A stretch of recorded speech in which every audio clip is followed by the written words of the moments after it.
अच्छा, last session में हमने एक इंट्रोडक्शन किया था डेटाबेस के बारे में और डेटाबेस एडमिनिस्ट्रेशन के बारे में। अच्छा, डेटाबेस हमने एक छोटा सा आपको छोटा सा ओवरव्यू कर लेता हूँ, मतलब रिकैप कर लेते हैं इसको कि डेटाबेस बेसिकली हमने पढ़ा था कि data on base, data is our information base where और डेटा हमारे यहाँ पे स्टोर हो रहा है। ठीक है, मतलब डेटाबेस हमारे पास, अगर बात कर रहे हैं कि हमारे पास इलेक्ट्रॉनिकली जो हमारी इंफॉर्मेशन जो स्टोर हो रही है किसी फॉर्मेट के अंदर, एक फॉर्मेट में, दिस इज कॉल्ड डेटाबेस। ठीक है, अब वो फॉर्मेट क्या है, इन टर्म्स ऑफ टेबल्स होता है, फील्ड्स एंड रोज। ठीक है, सेकेंड हमने बात की थी कि database who what is the responsibilities of database administrator. तो ये ही डेटाबेस जो कि हमारे पास डेटा जो इन्फॉर्मेशन हम सेव कर रहे हैं, तो database administrator is the only responsible कि हम उस डेटा को किस तरीके से डिज़ाइन करा जाए, कि उस डेटा को किस तरीके से रखा जाएगा। ठीक है, उस इंफॉर्मेशन को किस तरीके से सिक्योर किया जाएगा, वही इंफॉर्मेशन को अगर हमने रिट्रीव करना है तो उसको फास्टली वे में किस तरीके से हम रिट्रीव कर सकते हैं। तो this is full responsibility of database administrator. अच्छा, अब इस चीज़ को ही रखते हुए हम आगे चलते हैं कि हमने एक बात तो कर ली कि डेटाबेस क्या होती है और डेटाबेस एडमिनिस्ट्रेटर की रिस्पॉन्सिबिलिटी क्या होती है। अब हम बात करते हैं कि जिस चीज़ के बारे में हमारा कोर्स है, जिस ओरेकल डेटाबेस। तो हम ओरेकल डेटाबेस की आगे कोई चीज़ पढ़ने से पहले कि जी हम आगे जाएं कि डेटाबेस, ओरेकल डेटाबेस में क्या ये चीज़ें होती हैं, किस तरीके से ओरेकल डेटाबेस काम करती है, तो थोड़ा सा कॉन्सेप्ट भी क्लियर करेंगे। हाँ, के ओरेकल जो डेटाबेस, ओरेकल ने डेटाबेस स्ट्रक्चर बनाया तो उसने क्या एक चीज़ को देखते हुए एक डेटाबेस का एक स्ट्रक्चर जो है वो डेवलप किया। ठीक है, ये 3 कंपोनेंट्स होते हैं। अगर हम बात करते हैं, इनको हम अलग इंडिविजुअली पढ़ेंगे। मेजर कंपोनेंट्स होते हैं जो ओरेकल डेटाबेस के मेजर कंपोनेंट्स हैं। एक है SGA, ठीक है, सेकंड वन है बैकग्राउंड प्रोसेसेस, और लास्ट वन है स्टोरेज। ठीक है, SGA क्या चीज़ है, हमारी memory. Background processes is our CPU and the storage is our disk. ठीक है, अब इसको हम यहाँ से समझते हैं, इस तरीके से कि यार आप ह्यूमन, एक इंसान की कोई भी अगर आप काम परफॉर्म करने जाते हैं, ठीक है, तो आप उसको काम को परफॉर्म करने का आप सोचते हैं, मतलब आपके ब्रेन में एक इंस्ट्रक्शंस होती है कि ये आपने कोई भी चीज़ परफॉर्म करनी है।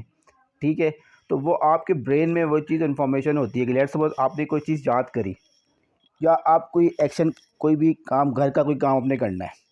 ठीक है, या आपने आज ये क्लास लेनी थी। ठीक है, आपके दिमाग में आया ये क्लास जो है आज 7 बजे होगी। ठीक है, बाद में इन्फॉर्मेशन मैं उस वक्त रास्ते में था, मैंने बोला दी आपको वो क्लास जो है मैं 8 बजे लूँगा, फिर नमाज के बाद मैंने आपसे 8:15 क्लास स्टार्ट करी। तो ये तमाम इन्फॉर्मेशन हमारे ब्रेन के अंदर आपने प्रोसेस हो रही है कि हाँ जी किस टाइम के ऊपर क्लास होगी, ये सब आप सोच रहे हो दिमाग के अंदर। ठीक है, तो अब क्या है, ये फास्टेस्ट एक्सेस है कि आपने कोई भी इन्फॉर्मेशन आप सोचते हैं तो आपके दिमाग में वो चीज़ फास्टली चीज़ होगी जो आपकी जो शॉर्ट टर्म चीज रिक्वायरमेंट है। ठीक है ना, जो पूरे दिन की हमने 1-2 घंटे की रिक्वायरमेंट, ऐसी चीज़ है जो हमारे ब्रेन के अंदर हमारे सिक्योर होंगी इसी लोकेशन पे, जो हमारे फास्टेस्ट थिंकिंग जो रिक्वायरमेंट है, जो फास्टेस्ट उसको एक्सेस कर सकेंगे। तो वो हमारे दिमाग में एक ऐसी लोकेशन के ऊपर होगी कि वो जो एक्सेस करेगा द ब्रेन, हमारे अल्लाह अल्लाह में अल्लाह ताला ने डेवलप किया दिमाग, तो उसी तरीके से डेवलप किया कि जी जो ऐसी इन्फॉर्मेशन है जो फास्टेस्ट रिक्वायर्ड होगी और कोई जो डेली बेस पे आप यूज़ कर रहे हैं तो उसको एक अलग लोकेशन पे होगा। जो ऐसी इन्फॉर्मेशन है क्योंकि मेरी आज से 10 साल पुरानी कोई इन्फॉर्मेशन है, वो भी ब्रेन में सेव होगी, वो एक अलग लोकेशन पे सेव होगी। ठीक है, तो उसी तरीके से है कि हम थिंकिंग क्या करेंगे, अब हमने सोचा अब उस काम को परफॉर्म करने के लिए लेट्स सपोज मैंने एक सोचा कि जी मैंने एक गिलास उठाना है। अब उस गिलास को उठाने के लिए मेरे ब्रेन में कोई इंस्ट्रक्शन आई कि मेरे दिमाग गिलास को उठाना है। अब उस गिलास को उठाने के लिए मैंने अपने बॉडी पार्ट्स को इस्तेमाल किया, हाथ से वो मैं अपने एक चीज़ को हाथ से उठाया। उसके परफॉर्म करने के लिए मैंने क्या किया, अपने बॉडी पार्ट्स को हाथ से उठाया। ठीक है, अब जब हाथ से ना उठाए, अब उस इंफॉर्मेशन को जो मैंने लेट्स सपोज गिलास को उठा के किसी डेस्क पर रख दिया। अब आज मैंने रखा था, कल 2 दिन बाद उसको मैंने याद करा, हाँ जी मैंने ये गिलास जो है ये चीज़ मैंने इस पर्टिकुलर जगह के ऊपर रखी थी, वो एक मेमोराइज हो गया जी। अब वो कहीं जाकर मेरी एक परमानेंट लोकेशन होगी, दिमाग में जाके सेव हो गया होगा। ठीक है जी, मैंने ये जो लेट्स सपोज मैंने कोई कैश या कोई ऐसा कोई ऐसी कोई अपनी ज़रूरत की चीज़ें हैं जो कि मैंने अपने कोई डॉक्यूमेंट्स हैं मैंने किसी जगह पे स्टोर कर दिए, ठीक है ना, तो वो जाके मेरे ही ब्रेन में ही सेव हो गया, मगर ब्रेन में परमानेंटली ऐसी लोकेशन पे सेव हो जाएंगी जाके मुझे लेट्स सपोज मैंने कोई क्लास 10 के अंदर कोई ऐसी चीज़ पोएम सॉरी पोएम तो नहीं होगी क्लास 10 में, क्लास 10 में मैंने जी कोई मैथमेटिक्स का कोई मैंने ऐसे कोई अपना सॉल्यूशन मैंने किया था, ठीक है ना, तो मुझे याद रह गया, तो वो मेरी परमानेंट लोकेशन के अंदर सेव हो गया। तो इसी तरीके से अब हम बात करते हैं, इसी बात को हम कंप्यूटर पे लेके आ जाते हैं। तो कंप्यूटर के अंदर भी कोई चीज़ प्रोसेस होनी होती है, ठीक है, वो प्रोसेस कैसे होती है, हम कोई भी काम कंप्यूटर में प्रोसेस होना होगा, सबसे पहले क्या होगा, वो हमारा मेमोरी मतलब सबसे पहले क्या करेगा, वो इन्फॉर्मेशन को मेमोरी के अंदर रखेगा, ठीक है, ताकि फास्टेस्ट एक्सेस कर सके, क्योंकि मेमोरी बेसिकली इंफॉर्मेशन ऐसी है कि वहाँ पे जब डेटा एक्सेस करेगा वो फास्टेस्ट एक्सेस होगा डेटा होगा, क्योंकि वो टेम्पररी तौर पे रखा होगा, वो फास्ट टू फास्ट एक्सेस होगा। अब उस डेटा को एक्सेस जो हमारा है वो प्रोसेस कौन करेगा, वो हमारा कर रहा है प्रोसेसर।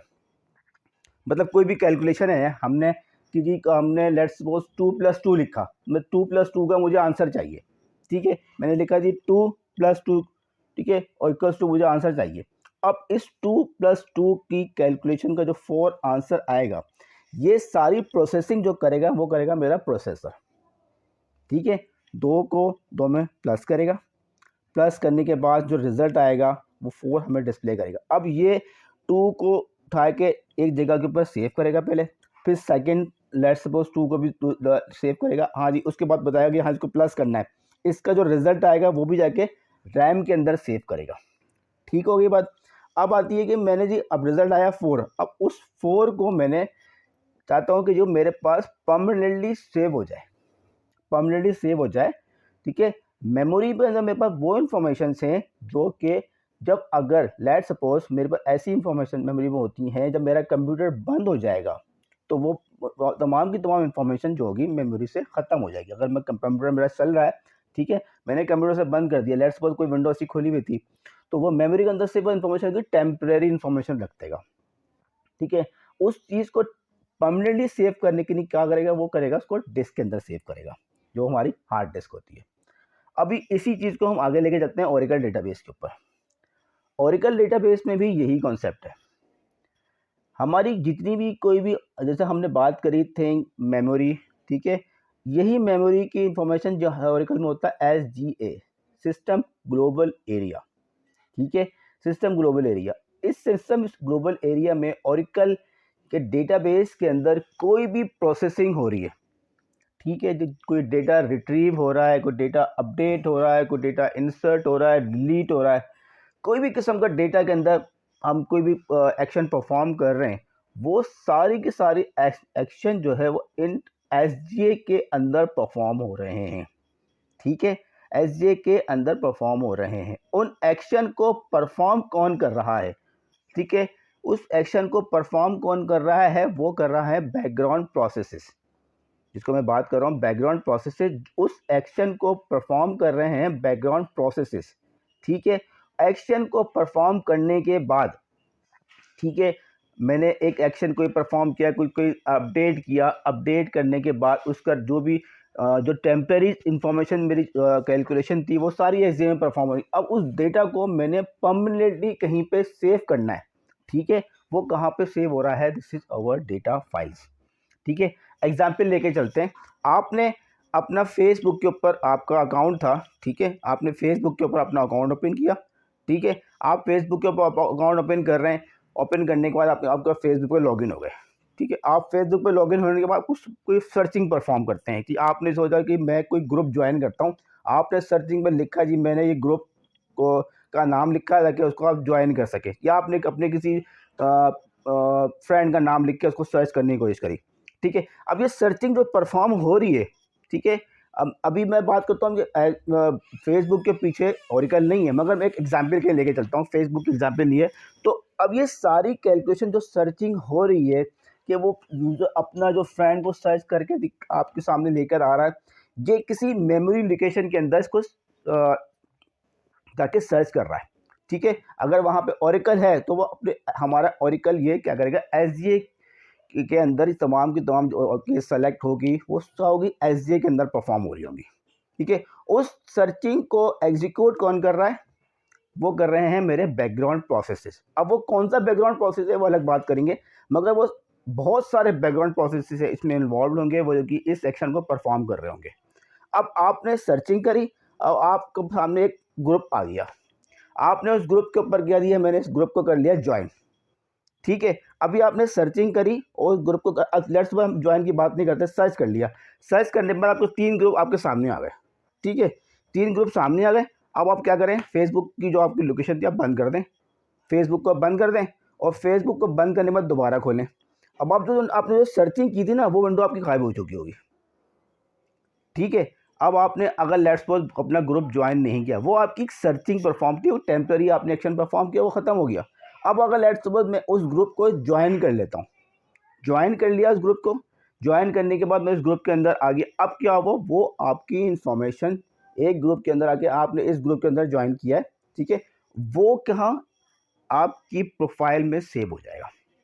वो कहाँ, वो this is the permanent saving, वो कहाँ जाके सेव होगी, आपकी डेटा फाइल्स के अंदर, जो मैंने आपको ये बताया, ठीक है। अच्छा, अब यहाँ पे आप दोनों का कोई क्वेश्चन है तो आप लोग बताएं। हाँ,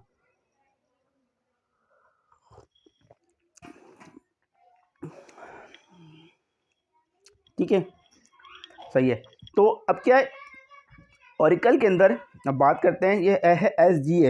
एसजीए में क्या हो रहा है, हमने लेट सपोज, मैं आपकी टर्मिनोलॉजीज को छोड़ दें, आपसे समझने की बात करें, मैं आपको चीज़ें बताऊंगा कि आपने डेटाबेस में क्या परफॉर्म करना है। ये आपको डेटाबेस से आपको ये चाहिए ना, कोई डेटा रिट्रीव करना है, मतलब सेलेक्ट हो गया, रिट्रीव करने के अंदर सेलेक्ट करना है हमने, डेटा को चेंज करना है, अपडेट करना है भाई, डेटा में मैंने कोई ऐड करना है, इंसर्ट करना है, इंसर्ट बोलूँगा उसको मैं। डेटा को मैं कोई हमने कोई मतलब डेटा को हमने क्लियर करना है, मैं डिलीट कर देता हूँ। तो इंसर्ट, अपडेट, सेलेक्ट, डिलीट, ये 4 ऑपरेशन परफॉर्म करूँगा और तब मैं अपने स्ट्रक्चर में चेंज करूँगा। तो ये तमाम की तमाम मेरे ऑपरेशंस हैं, जो मेरे ऑपरेशंस में एग्जीक्यूट कर रहा हूँ, वो क्या कर रहे हैं, अब कोई भी डेटा मैंने सेलेक्ट करना है तो वो जाके मेरी मेमोरी में, memory is my fast access area, मतलब ये मेरे पास जो मेरा कोई भी डेटा ऐसा है जो मुझे ज़्यादा फास्टेस्ट रिट्रीव होगा, वो मैं अपनी मेमोरी से कर सकता हूँ, ठीक है। उसके बाद आती है जो मेरा डेटा, जो डेटा फाइल में सेव हो रहा है वो मेरी हार्ड डिस्क पर सेव हो रहा है, ठीक है। उसको रीड करने के लिए वो जो स्पीड मुझे मेमोरी से मिल रही है वो मुझे डिस्क से नहीं मिलेगी, ठीक है। तो इस वजह से जो टेम्पररी कैलकुलेशंस होती हैं वो ओरेकल क्या होता है, एसजीए में परफॉर्म कर रहा होता है। जो भी कैलकुलेशंस हो रही हैं, जो कि कैलकुलेशन परफॉर्म हो रही है वो एसजीए में परफॉर्म कर रहा है। जो कैलकुलेशन को परफॉर्म कर रहा है वो है, this is the background process, और कैलकुलेशन कर देने के बाद जो रिजल्ट्स आ रहे हैं वो सेव हो रहे हैं आपके डेटा फाइल्स के अंदर, ठीक है। आगे अच्छा, अब हमने ये एक बात कर ली कि जी ओरेकल डेटाबेस के कॉन्सेप्ट के ऊपर बात की। अब हम बात करते हैं, ये एक ओवरव्यू करते हैं डेटाबेस। हमने डेटाबेस के बारे में तो हमने फर्स्ट स्लाइड के अंदर बात कर ली थी कि व्हाट इज़ द डेटाबेस, ठीक है ना। अब हम बात करते हैं, एक है हमारे पास है RDBMS, एक है SQL, ठीक है। तो RDBMS, relational database management system. अच्छा, एक छोटी सी बात करते हैं कि what is the RDBMS, relational database management system, आखिर होता क्या चीज़ है, ठीक है। अब देखें, बात आती है कि लेट सपोज मैंने एक इन्फॉर्मेशन सेव करी। हम पहले इसको सुनने से पहले एक इन्फॉर्मेशन की बात करते हैं कि इन्फॉर्मेशन सेव करी, कि मैंने इन्फॉर्मेशन सेव हुई कि लेट सपोज मेरे पास कोई कस्टमर्स हैं, ठीक है। उस कस्टमर का मेरे पास रिकॉर्ड है जी, कस्टमर की कस्टमर का नाम, उस कस्टमर का ईमेल एड्रेस, ठीक है, और उस कस्टमर का NIC नंबर। मैं 3 इन्फॉर्मेशन मैंने एक जगह पे सेव कर ली, ठीक है। अब आपकी एक शॉप है, आपकी शॉप के अंदर क्या होता है, कोई कस्टमर आ रहे हैं। लेट्स सपोज हम बात करते हैं कि हमारे पास हमारी एक ग्रॉसरी शॉप है,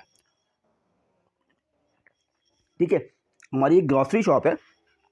ग्रॉसरी शॉप में हमारे पास ये होता है कि हमारे पास बहुत से कस्टमर्स आते हैं, हमारे पास बहुत सी ग्रॉसरी परचेज़ करते हैं, और परचेज़ करने के बाद हम उनको एक बिल देते हैं, वो बिल हमसे लेते हैं, और उसके बिल के ऊपर हमारे कैश पेमेंट करते हैं। कैश पेमेंट करने के बाद हम उनको कैश रिटर्न करते हैं, और फिर वहाँ से वो सामान जो होता है ग्रॉसरी से जो सामान परचेज़ किया होता है उसको लेके चले जाते हैं। अब ये जो मैंने आपको पूरा एक फ्लो बताया है कि जी कस्टमर आता है, कस्टमर की, अब ये पूरा आपका एक चेन है ना, ट्रांजेक्शन है। इस ट्रांजेक्शन को या इस किस्म की एक्टिविटी को मैंने डेटाबेस में सेव करना है, ठीक है ना। मैं एक छोटे से वे में सेव करने की बात करता हूँ यार। मैं उसके लिए क्या चाहिए मुझे, कस्टमर, अब मैं बोलता हूँ कि मेरा जो कस्टमर आया मैं उसका कस्टमर की इन्फॉर्मेशन भी सेव करता हूँ अपने पास ना, ठीक है। कस्टमर की इन्फॉर्मेशन सेव कर लीजिए। मैंने कहा जी कस्टमर जो आया था उसका कस्टमर का नाम, मैंने कहा जी उस कस्टमर का मोबाइल मोबाइल नंबर, एंड तीसरा जी ईमेल एड्रेस रख देते हैं। अब ये कस्टमर की नाम, मोबाइल नंबर और अब मेरा ईमेल एड्रेस, इसके लिए मैंने एक टेबल क्रिएट किया, उसका नाम दिया मैंने कस्टमर, ठीक है। उसमें हमने पढ़ा था जो फर्स्ट स्लाइड में फील्ड कॉलम, ठीक है ना। उसमें मैंने कॉलम बनाया नेम का, सेकंड कॉलम बनाया मैंने ईमेल एड्रेस का, और मैंने थर्ड कॉलम बनाया मैंने मोबाइल का, ठीक है। अब क्या हुआ, कस्टमर आया जी हमारे पास, एक कस्टमर हमारे पास आया फरहान, ठीक है। हमने जी लिखा फरहान, फरहान का मोबाइल नंबर, फरहान का ईमेल एड्रेस सेव हो गया, ठीक है। दूसरा फर्स्ट कस्टमर आया हमारे पास आमिर, हमने जी लिखा आमिर, उसका मोबाइल नंबर, उसका ईमेल एड्रेस, हमने वो सेव कर लिया। इस तरीके से हमारे पास कस्टमर के टेबल में कस्टमर के रिकॉर्ड सेव हो रहे हैं, ठीक है। अब जो कस्टमर था फरहान, उसने हमसे ग्रॉसरी परचेज़ करी, ठीक है। अब ग्रॉसरी परचेज़ करने के लिए उसने हमसे ग्रॉसरी परचेज़ करी। मैं एग्जाम्पल से लेके चलता हूँ जी। उसने शैम्पू परचेज़ किया, एक सोप परचेज़ किया, ठीक है ना। शैम्पू परचेज़ किया और एक हमारे पास सोप भी परचेज़ किया। अच्छा यार, आप दोनों मेरी सुन रहे हैं ना? हेलो, जी जी। अरे देखो, थोड़ा सा मुझे भी ना बीच में हाँ हूँ बोलना है, कि मुझे ऐसा ना हो कि मैं आपको बोले जा रहा हूँ पर डिसकनेक्टिविटी हो गई, मैं पता ही नहीं है मुझे ना, ठीक है। ठीक है, हाँ हाँ। तो उसमें देखो, अब ये है कि मैंने कस्टमर की इन्फॉर्मेशन बनाई, कस्टमर का टेबल बनाया, ठीक है। कस्टमर का टेबल बनाया, उसमें मेरी कस्टमर की इन्फॉर्मेशन सेव हो रही है, ठीक है। इसको हम एक थोड़ा सा ग्राफिकली करते हैं, थोड़ा सा एक्सेल में लेके चलते हैं, ताकि आप दोनों को थोड़ा सा और क्लियर हो। इसको मैंने बंद किया, एक मिनट ना।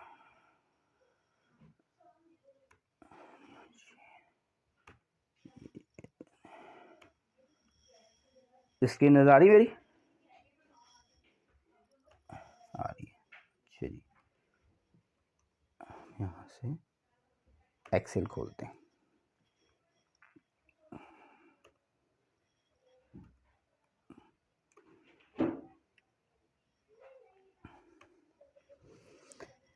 ठीक है, अब मैंने एक टेबल बनाया, इसका नाम दिया जी मैंने कस्टमर, ठीक है। अच्छा, इसके अंदर मैंने एक फील्ड रखी जी मैंने आईडी, इसमें रखा जी नेम, एक में रखा जी मैंने मोबाइल, और जी और दूसरे में मैंने रखा ईमेल, ठीक हो गया। एक टेबल बनाया मैंने जी आइटम, ठीक है। इसमें रखा जी आईडी और इसका नेम और इसकी प्राइस, ठीक है भाई। एक टेबल बनाया मैंने ऑर्डर, ठीक है। इसके अंदर मैंने बोल दी आईडी और जी कस्टमर आईडी, ठीक है। और जी मैंने जी बोला दिया आपको आइटम आईडी और रेट, प्राइस कर देते हैं इसको।